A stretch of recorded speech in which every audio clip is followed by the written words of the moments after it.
Hoy en día, Johnny Walker, la mayor marca de whisky escocés del mundo, valorada en 8.000 millones de dólares, es un símbolo global de tradición, poder y progreso. Pero no siempre fue así. A comienzos del siglo XIX, John Walker nace en un lugar donde llegar a los 40 años ya era una victoria. A los 14 años, Pera pierde a su padre. La infancia termina ahí. No hay elección posible. La responsabilidad llega demasiado pronto. Tiene que sostener a su madre. La granja es vendida. El campo queda atrás. John pasa a trabajar detrás del mostrador de una tienda de comestibles para mantener la casa. En aquella época, comprar whisky era aceptar el riesgo. Cada barril era distinto. Cada compra, una apuesta. Y es ahí, escuchando la misma queja, una y otra vez, donde algo empieza a cambiar. Sin saberlo, da el primer paso para transformar un pequeño comercio rural en el mayor sistema de whisky del mundo. Para entender cómo comenzó todo esto, tenemos que volver a 1805, en la Escocia rural. John Walker nació el 25 de julio de 1805 en Todricks Farm, una pequeña propiedad rural en Ayrshire, al suroeste de Escocia. Ese lugar no ofrecía promesas, ofrecía rutina, esfuerzo y límites claros. La familia vivía del trabajo en el campo, atada al ritmo de las estaciones y de la cosecha. Era una vida simple, dura y sin margen de error. Sus padres, John Walker Sr. y Elizabeth Walker, pertenecían a la base de la sociedad rural escocesa, gente invisible para el progreso. Mientras la revolución industrial comenzaba a transformar grandes ciudades, fábricas y puertos, ese movimiento pasaba alrededor, no por el interior. Para las familias pobres del campo, Escocia seguía siendo, en la práctica, preindustrial. El futuro no llegaba junto con las máquinas. Aún así, en los alrededores, Kilmarnock ya funcionaba como una villa comercial activa, ligada a la agricultura, al comercio de cereales y a los intercambios locales. Pero para quien nacía en el campo, ese mundo parecía distante. La moral del lugar era rígida. Disciplina, trabajo y responsabilidad estaban por encima de cualquier ambición personal. El contexto de la época era implacable. La esperanza de vida masculina rondaba los 40 años. La mortalidad infantil era altísima. Los niños pobres empezaban a trabajar entre los 6 y los 8 años. La educación no era obligatoria y, para familias rurales como la de John, era casi inalcanzable. Lo poco que se aprendía venía de casa, muchas veces de la madre, no de la escuela. Sobrevivir ya era vencer las estadísticas, e inevitablemente esa realidad también golpea a su familia. En 1819 todo se derrumba. Su padre muere y la estructura familiar colapsa de golpe. No hay transición lenta, no hay preparación. John todavía es adolescente cuando se convierte en el principal responsable económico de su madre. La infancia termina ahí. La granja tiene que ser vendida.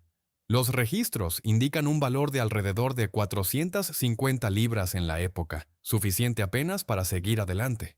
Queda claro para ambos que en el campo ya no hay camino posible. La ciudad aparece no como una promesa de prosperidad, sino como la única salida. Kilmarnock deja de ser un lugar distante y se convierte en un destino inevitable. Al salir del campo, John no llevaba planes, llevaba solamente el peso de la responsabilidad. Y eso lo cambiaría todo. Con el dinero de la venta de la granja, John Walker toma su primera decisión adulta. En Kilmarnock, él y su madre compran una pequeña tienda de comestibles. El espacio era limitado. Un local estrecho, estanterías simples, inventario reducido. Todo calculado para ajustarse al presupuesto. No había exceso ni margen de error. Todo tenía que moverse.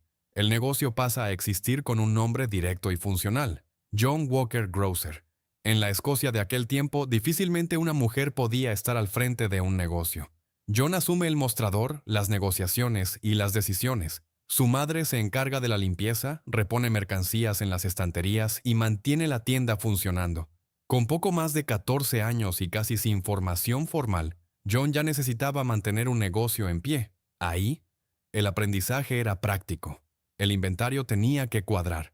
La caja no podía fallar. Un proveedor retrasado se convertía en un problema inmediato.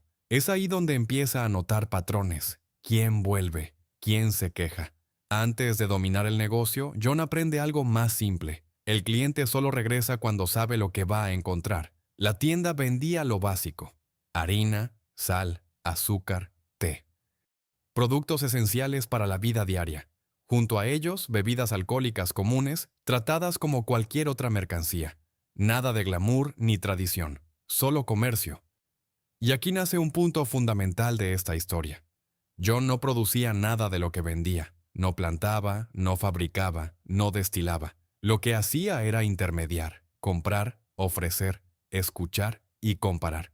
Era un comerciante en el sentido más puro de la palabra. En 1823, el entorno a su alrededor empieza a cambiar. La destilación pasa a ser licenciada. El whisky comienza a salir de la informalidad y a entrar en un mercado más organizado. No es un cambio personal inmediato para John, pero el escenario cambia. Y para alguien atento detrás del mostrador, eso ya significa oportunidad. Y es ahí donde el problema aparece con claridad. El whisky no era consistente. Cada barril tenía un sabor distinto. Una compra agradaba, la siguiente decepcionaba. Los clientes regresaban y repetían siempre lo mismo. Este no es igual al de la última vez. Para un comerciante, eso era un error grave. Un producto que cambia demasiado no crea hábito, no genera recompra, no sostiene un negocio. Es ahí donde John percibe algo simple y poderoso. El problema no era el whisky, era la falta de estándar. Sin darse cuenta, detrás de aquel mostrador estrecho, John Walker acababa de tropezar con la idea que separa a los comerciantes comunes de las empresas construidas para atravesar siglos. Hacia 1825, John Walker da un paso que cambia su relación con el mostrador. La tienda seguía siendo la misma, pero su atención empieza a girar en torno a los destilados. No como productor, sino como comerciante experimentado, atento a lo que entra, a lo que sale y, sobre todo, a lo que hace que el cliente vuelva. En la práctica, eso significa observar, comparar y calibrar. Ron, brandy, ginebra y whisky, todos los días, guiado por lo que funcionaba y por lo que volvía en forma de queja. El sistema era simple y directo como lo era la época. No había botellas listas. Detrás del mostrador había barriles de madera. El cliente llegaba con su propio recipiente y la bebida se servía directamente del barril. No existía marca, no existía etiqueta, no existía promesa impresa. Lo único que sostenía la venta era una sola cosa, la experiencia anterior. Y ahí estaba el problema. En ese mostrador, cada barril era una apuesta. Muchos whiskies eran maltas puras, cada uno con personalidad propia, intensidad desigual y gran variación entre un lote y otro. Para algunos clientes, el sabor resultaba demasiado agresivo. Para otros, decepcionante. Y para un comerciante, eso no era un detalle. Era un riesgo diario. Era inseguridad en la recompra. Es en ese punto donde John cambia la lógica del juego. Empieza a mezclar whiskies por cuenta propia, compra a distintos productores, junta líquidos de regiones diferentes, combina edades variadas y prueba proporciones ahí mismo, detrás del mostrador. Nada va al papel. No hay método académico. Solo paladar, ensayo y error. Prueba, ajusta, repite, descarta lo que falla, conserva lo que se acerca al objetivo. El cambio ocurre aquí. John deja de ser solamente quien vende lo que recibe, pasa a intervenir en el resultado final. Y esta idea no surge de la nada. En el comercio de la época, las mezclas de té ya eran comunes. Los tenderos combinaban hojas distintas para crear un sabor estable, reconocible que el cliente pudiera reencontrar en la siguiente compra. John aplica ese mismo razonamiento al whisky. El objetivo era único y claro, estandarización. Hacer que el sabor de hoy fuera lo más parecido posible al sabor de mañana. El desafío era alto. Con maltas, repetir era difícil. El whisky era caro, disputado y tardaba años en estar listo. Cualquier error costaba dinero y tiempo. Aún así, John insiste. Poco a poco, el efecto aparece. Las quejas disminuyen, la experiencia se estabiliza.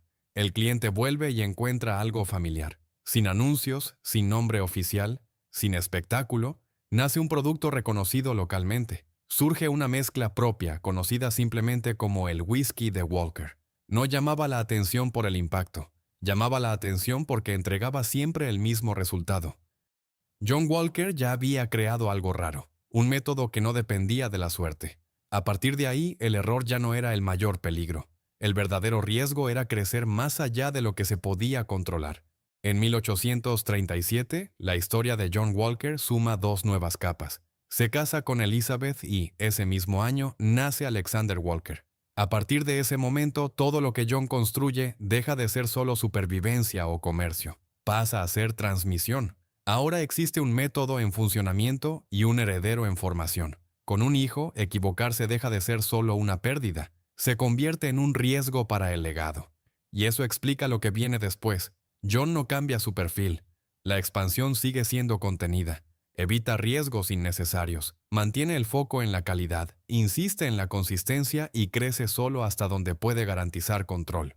No por falta de ambición, sino por sentido de responsabilidad. El whisky seguía vendiéndose a granel en el mostrador, sin una marca formal, sostenido únicamente por la confianza construida a lo largo de los años.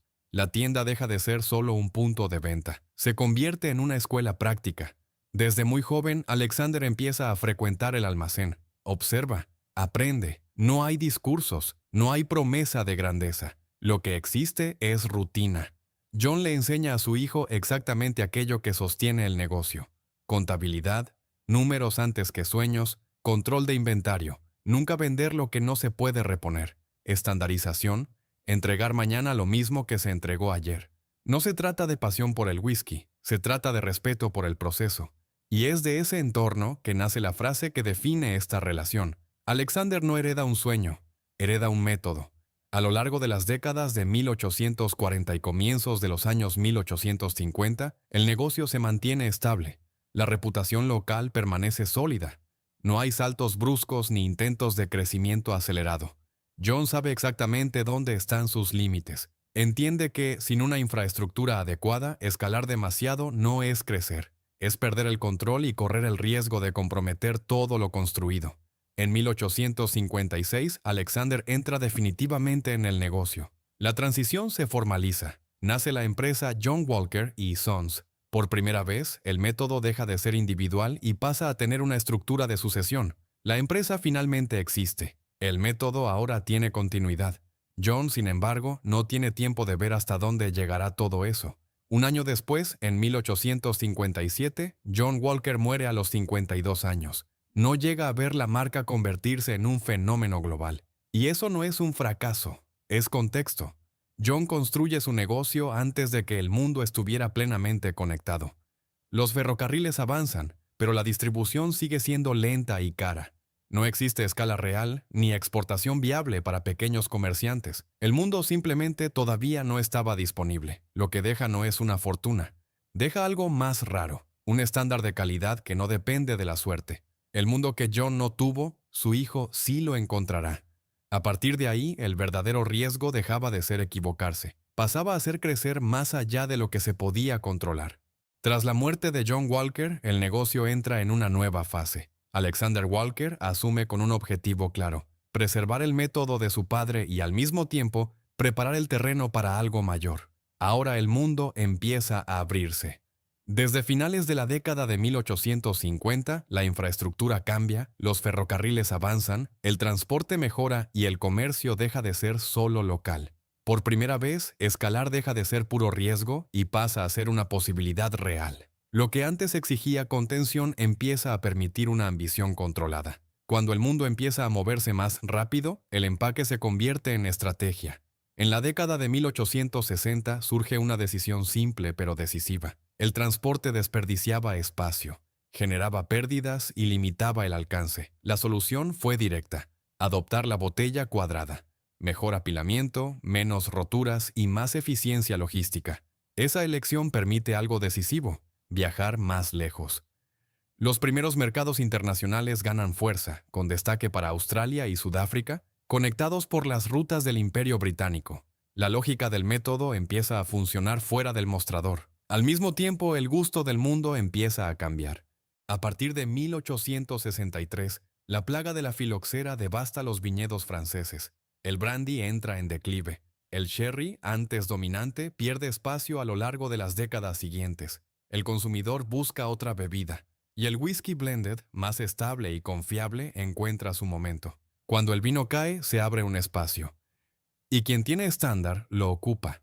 En 1865, Alexander crea el Old Highland Whisky. Es un producto ancla. La producción ya se realiza a una escala elevada para los estándares de la época. Más importante que cualquier cifra es el hecho central. Ahora existe un whisky pensado para repetición, no para excepción. En 1867 surge un hito decisivo. El whisky pasa a ser oficialmente embotellado como un producto definido. no solo vendido a granel.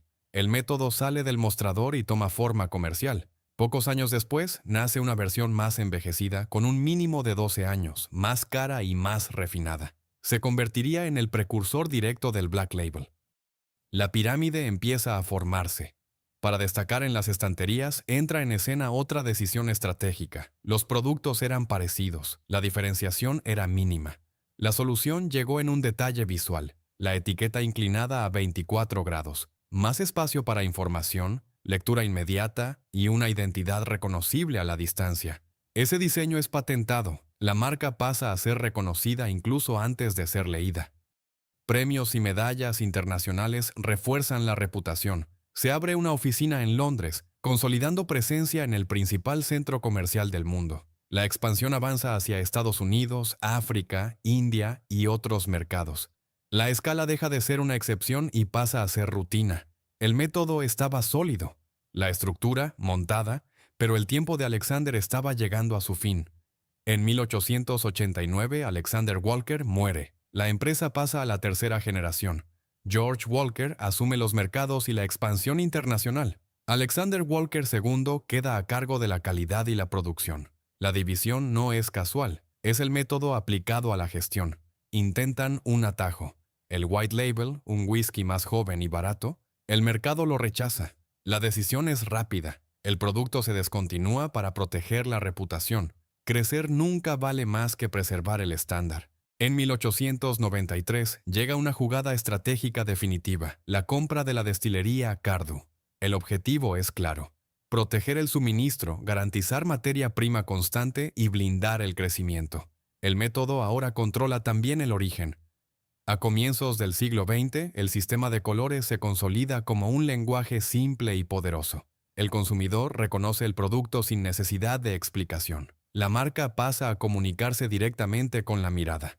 En 1908 surge el símbolo que traduce todo eso en imagen: el hombre caminando, creado por Tom Brown. Representa progreso, movimiento e identidad. No es decoración, es síntesis. Ahora solo faltaba una cosa: bautizar el sistema. En 1909 ocurre el giro final. La marca nace oficialmente como Johnnie Walker. El antiguo Old Highland se convierte en Red Label.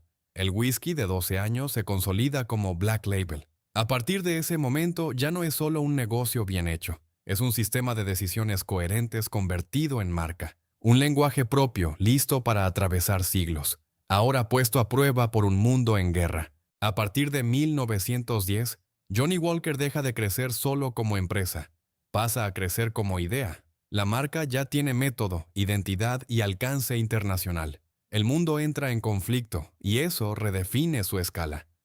Durante la Primera Guerra Mundial, el whisky escocés acompaña a soldados, oficiales y comerciantes por las rutas del Imperio Británico. El Red Label circula entre continentes, creando algo poco común para la época. Una marca reconocida globalmente incluso antes de que existiera el concepto moderno de marca. Ese avance no ocurre por casualidad. Para sostener la demanda, la empresa refuerza su estructura productiva, invierte en destilerías y garantiza suministro continuo. En 1920 surge el Gold Label, un whisky más envejecido asociado a celebración y prestigio. El portafolio pasa a ocupar posiciones distintas, pero coherentes. En 1925, Johnnie Walker pasa a integrar la Distillers Company Limited.